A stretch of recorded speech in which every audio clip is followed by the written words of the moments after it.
My name is Shanequa. I'm a multidisciplinary artist. My disciplines engage painting, installation, performance, photography, video, a little bit of everything. Yeah. My body of work is specifically coming from the narrative of Black women, right? With Southern perspective, I create a mythology about the South. And within this body of work, I have created these kind of beings that are called the devouts. And they are the characteristics of the women in my family. So the most devout persons that I know, my understanding of God and myself and my family come from the women in my family, right? And so I feel like my work perfectly aligns with that, right?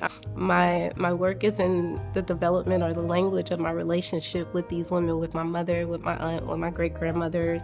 They were the ones who taught me about self and about awareness. And so my first understanding of God came through the language of women. And so I feel like my work aligns in that way. And because I'm very much interested in, the relationship, the strength and beauty of women, specifically Black women, because those narratives are, in my opinion, very rarely told.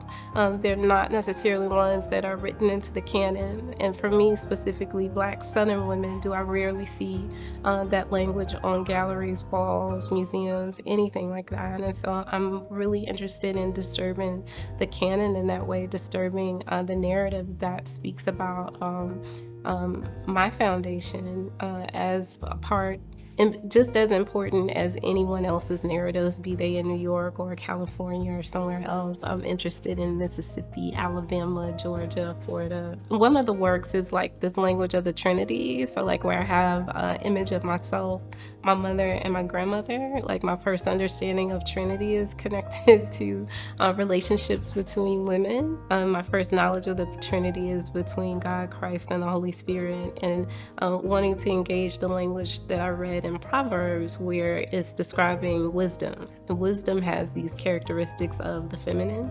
And so I'm interested in kind of engaging with that through a visual perspective of relationships between women as holy. So I don't necessarily always try to direct the audience or tell them what to do or tell them what to feel or tell them what to think.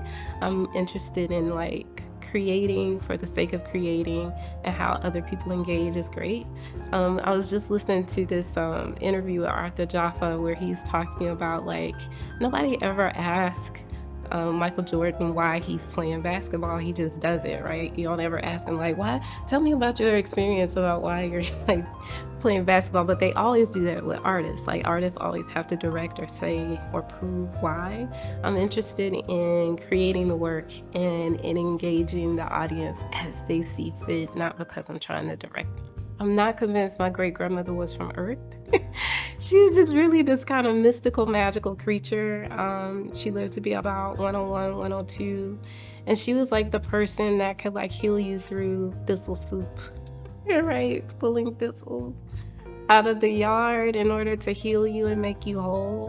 Mind you, my great-grandmother was part Muskogee, right? So I'm coming from, and not to disconnect from the holiness and mysticism of Black people, but just this engagement of a hybrid of being who is just capable of so many things. That's how I saw her, as capable of so many things, and that's how I see femininity, as capable of so many things. We live in a nation that's always trying to harness the feminine and keep it in a place of control. And I think when given the opportunity to really truly realize yourself unencumbered and uninterrupted, there is beauty in the feminine, and there is beauty in the wealth of our being, and being able to see that from a visual perspective is something I desire to create.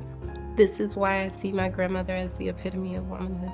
So soft is really important because we still are delicate, just maybe not in the ways or the characteristics of maybe conventional beauty, elegance that's, kind of thwarted upon us here. But we are soft and we are elegant and divine. And so I think, those are good words. How proud I am to come from really amazing women, and how proud I am to be a mother. I love Black men so much. I had one. right? Motherhood is an honor, but motherhood does not necessarily require you to give birth to an actual human being. That you can be nurturing, you can be loving, you can be caring.